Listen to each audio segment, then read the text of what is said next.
You can tell how this season's going to go, can't you? Transfer deadline day as well. Hello everybody and welcome to Season 4 of the Sir Alex Ferguson Challenge with West Ham. Of course, there's been a summer transfer window, so we've got to talk about all the incomings and outgoings. But I'll also talk about some of my frustrations with the summer transfer window and potential concerns for the season ahead. So this is the transfer business that has been done when the window has shut. And I'll not lie to you, I'm not actually really that happy with it. So Timo Horn has left. He's went to Borussia Dortmund for £23 million, which will rise to £28 million. Now, he is a very good goalkeeper. And between him and Pau Lopez, we could have had our goalkeeper situation sorted for a long time yet. But of course, as I spoke about in the last episode, I wanted to get Craig Davies into the first team and give him as much game time as possible, which would not be practical with two goalkeepers as good as Timo Horn and Pau Lopez in the side. So one of them had to go. Timo Horn was the one that bit the bullet, and he's went to Borussia Dortmund for a decent fee. Next up was Edemilson Fernandez. He's went to Middlesbrough for £19 million. A decent Metzala, decent central midfielder. He performed well in games during the last season, but I wasn't really happy with his output. I don't think his attributes are really that special. So I decided to cash in on him. £19 million, I think, is a decent fee. Next up was Matthias Enrique, who was sold for £18.5 million to Freiburg. He's another one that's a good central midfielder. I think we signed him in our first season in charge of West Ham for £7 million. And he hasn't done too badly for us, but he hasn't grew the way I would expect him to. And of course, last season he broke his leg and was out for 6 months. And his attributes have declined because of that. So I decided to cash in on him. 2 central midfielders out. So obviously we had to bring some in. Marko Arnautovic was next. £7.25 million. I've turned down fees a lot higher for Arnautovic than this. But we needed him in the side at the time. And now we've decided to cash in. Obviously a low fee. But getting 100 grand a week off the wages is a nice thing to get rid of, basically. He wasn't going to be in the starting 11, and I'd rather not have someone who's floating about the first team squad on £100 grand a week without actually nailing down a first team spot. Ryan Bennett, he was one of the centre-halves we signed last season on a free, just as a fourth choice centre-half. He's went for £900,000. He wanted to leave. I was happy to let him leave. That's all done. And of course, we've loaned out a lot of our young starlets. We'll not go through all of them because there's like 50, so we'll just move on to the incoming. So first up, we've loaned in Tommy Doyle from Manchester City. He's a central midfielder. He perfectly plays the Metzala role. Don't believe he's 2-star current ability whatsoever. I think he's on a similar level to, let's say, Edemilson Fernandez in a lot of ways. I did want to sign this guy, but they wanted like £250 million, which wasn't something I would swing with the board. So I decided to bring him in on loan. Maybe I become part of his favourite personnel, and it might benefit us further down the line in terms of actually signing him permanently. But he will just be a backup central midfielder in our squad. Next up was Norberto Villarreal from Vitgueres for £325,000. Another young striker that we've loaned out that will improve and will make a profit on. Simple as that. Next up was Rancharia for 725 grand. Very much similar. Very cheap. Loaned out. He's got 4.5-star potential, I believe. Yes, he has. And of course, if he's good enough, he'll make it in the first team squad. If he's not, we'll make a lot of profit. Jose Antonio Verda from Sporting Gijon for £1.3 million. A really, really pacey striker. That's what stood out to me anyway. He's got well-rounded stats apart from that. You know, his physical's obviously really well-rounded. He's got the mental attributes where they count. Obviously, a lot of room to improve in things like composure, passing and technique. But dribbling, finishing, first touch are decent for an 18-year-old. So he's out on loan to Austria Vienna. Get him a season out on loan. Jake Lazowski is an English centre-half from Aston Villa or striker. I can't remember. He is a centre-half. Very, very raw, this lad. But he was English. He popped up. He was available with 5-star potential. And as soon as an English player with 5-star potential who's actually available for a fee that's not ridiculous, I'm going to jump on it because we need English players in our squad. He is going to stay with the under-23s for this season.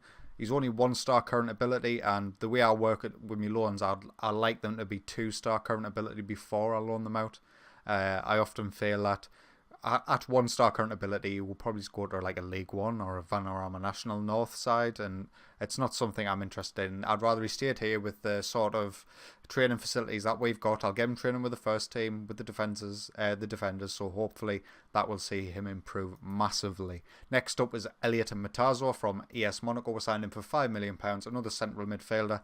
We've signed him to replace, let's say, Matthias Enrique.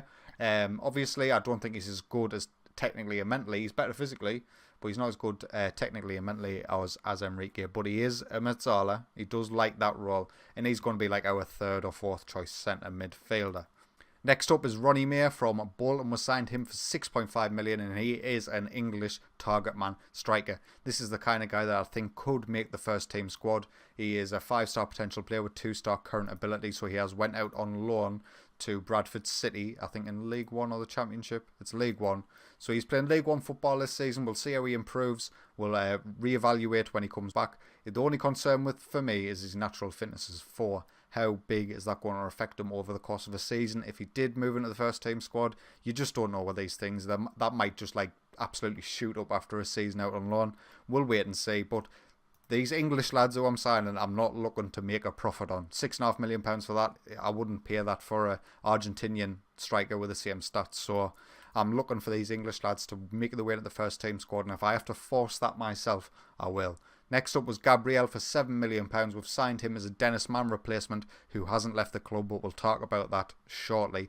He is a winger. He's not an inside forward, but I have been debating on whether to play a winger on one side and inside forward on the other. I've had some success in previous editions of Football Manager with that sort of tactic. So if he does come into the first team squad, he will be a winger. He is second choice to Tete at the minute, but if he performs well, I'll chuck him straight in. I've got no qualms about that. He's good enough. Next up is Lewis Newton from West Brom, £7.5 million, another English striker. I'm overpaying. I'm overpaying for these English players. I can't deny it. But when you need to get English talent in, sometimes you just need to play the premium. Like, let's say this guy was Portuguese, I probably wouldn't pay any more than £1 million for him. But because he's English and because he counts towards registration rules, should he come into the first team squad, I just felt like I have to make these deals happen. He's on loan to Reading in the Championship. Hopefully he has a good season. Hopefully, maybe in a couple of years down the line, it'll be good enough for the first team squad. Now, finally, we brought in Rob Holden for a stupid amount of money, £26 million. I'm not happy about the deal. I'll not lie to you. He is a good centre-half. Do I prefer Panzo and Reece Oxford? Yes. Is he going to get game time? Of course he is. He's our third choice centre-half now. He has sort of replaced Elizalde as our third choice. So yeah, £26 million. Of course it's because he's English. If he wasn't English, I would be looking to pay no more than £5 million for this guy, considering he's 25 as well. If he'd still have potential to grow, of course you would pay more for him then. But this is how it's had to be. First frustration of the window, I was dead set on signing Jadon Sancho. I would have forced Felipe Anderson out the club if I could have signed Sancho. Unfortunately, he signed a new deal. He signed a new deal at the end of last season with Borussia Dortmund. It hasn't increased his minimum fee release clause by that much. It's only £76 million. So I am going to be returning to him next summer, probably. Maybe even in the January transfer window if circumstances permit. But that was the first of the frustrations. Dennis Mann has annoyed me countless times during this transfer window. When the window first opened, I offered him out and I got a £38 million bid in from Middlesbrough. Some of that was in clauses, but it would have overall meant £38 million for the club. He rejected that contract. I accepted an offer from someone else for £30 million.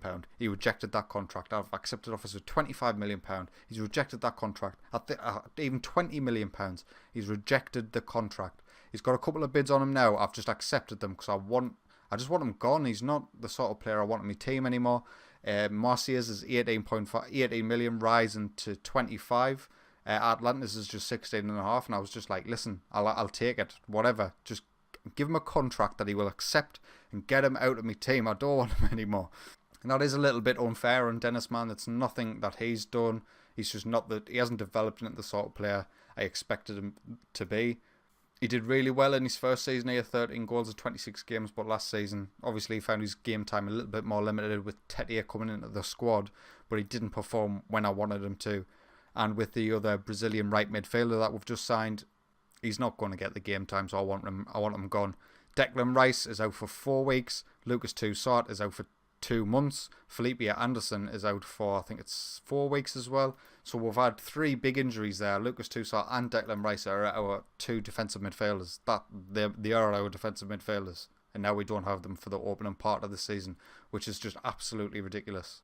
And obviously Felipe Anderson, we've got the cover for Felipe. Moise Kean is more than capable of stepping into his shoes, so that one's not so bad.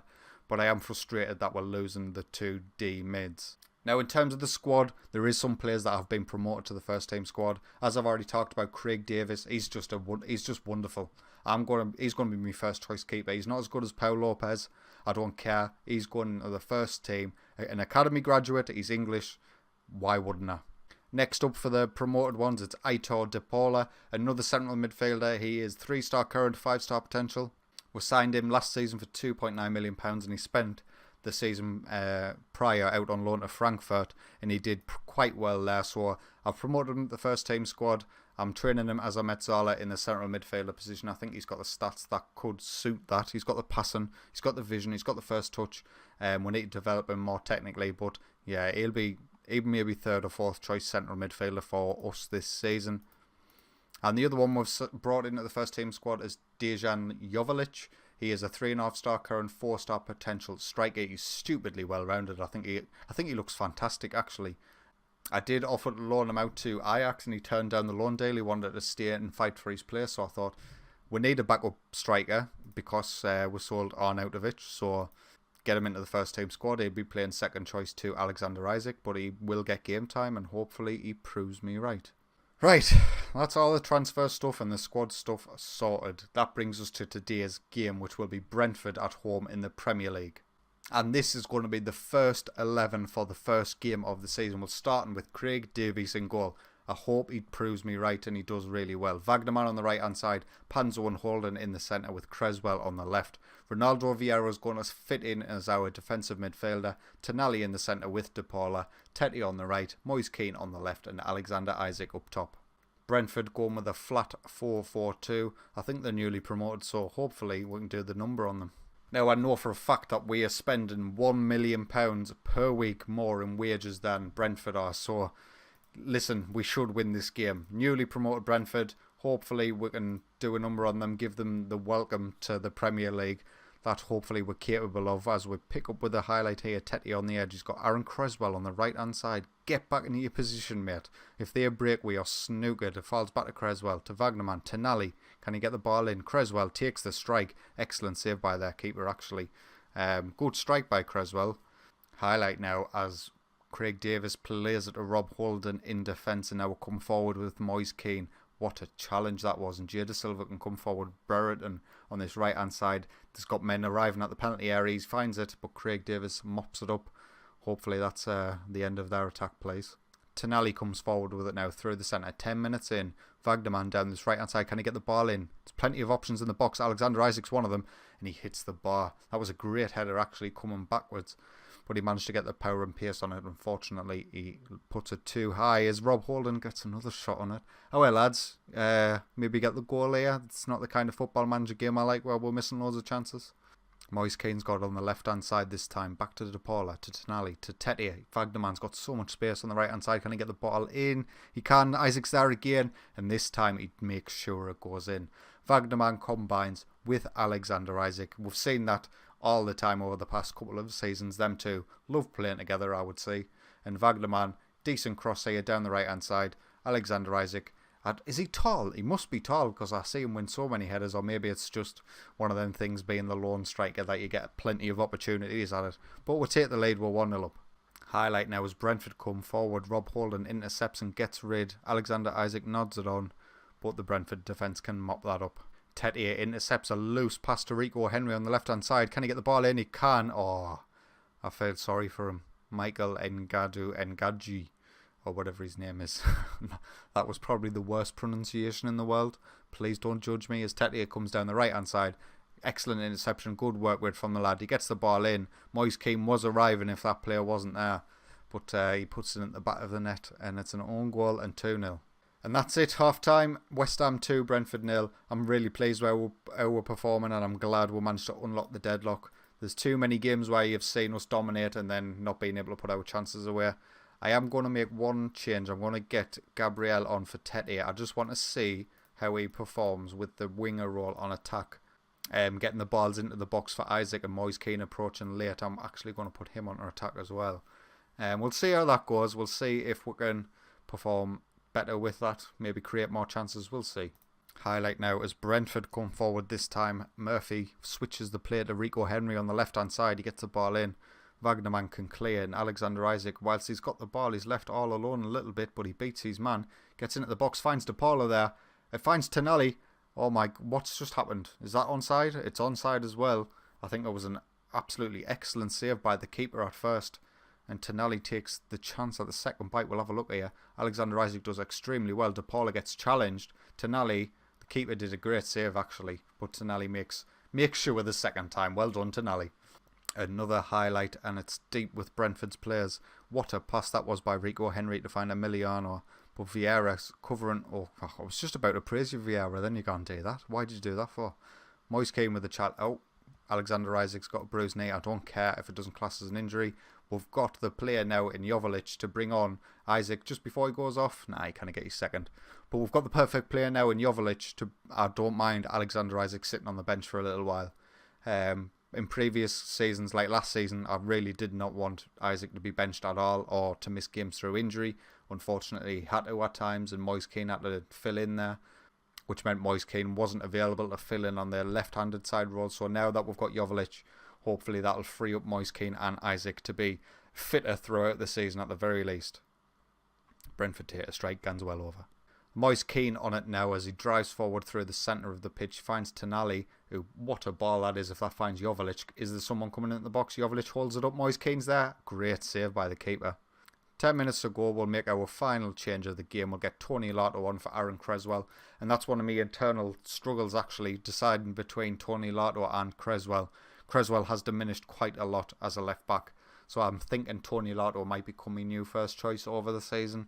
I might just give them equal playing time and see who performs better as Lotto comes forward here. It is the final highlight of the game, so it's probably going to come to nothing. And there it is, full time, West Ham 3, Brentford 0. I think that performance is as expected. It's not like some great performance. Brentford are obviously newly promoted, haven't spent very much money, and they don't spend very much money on their wages. So a 3-0 win at home against a newly promoted side is decent. We'll quickly talk about some other transfers that actually have been arranged. And this guy's the one I want to pick out immediately. I've spent £20 million on this 17-year-old Belgian central midfielder. Now, I think he is going to be absolutely superb. He's currently a 3-star player, 5-star potential. He loves the Metzola role, which is obviously what I was looking for during the summer. I actually agreed the fee without realising he wouldn't join till January. So, yeah, that was an excellent piece of business from me. But he's coming in for £20 million, and I think that's a pretty good deal. We've got Benjamin Poli, who's also coming in January for £800,000 from Monaco. He would only sign with a first-team contract. So he is listed as a first-team player, but he's not going to be a first-team player. Kevin Restrepo, he's a centre-back from Colombia who's joining us in January for, what was it, 825 grand. Again, he's one of the ones who's just going to get loaned out and hopefully made good by a loan club. And we've got Julian Fiore for, wasn't very much I don't think, 4.1 million. An okay fullback. But he came very highly rated, 5-star, 2.5 stars, so I thought, why not? We've got the money. We've got £80 million still in the budget. We've got £327,000 still in the wage budget. So we've got that for January should anything come up that we need. Now, in terms of the next episode, it will be the opening game of our Champions League group stage. That is not due until the back end of August, so you will find out next episode who we have in our Champions League group stage. If you have enjoyed today's video, please consider leaving a like, and if you enjoy my content, get yourself subscribed. But until next time, take it easy.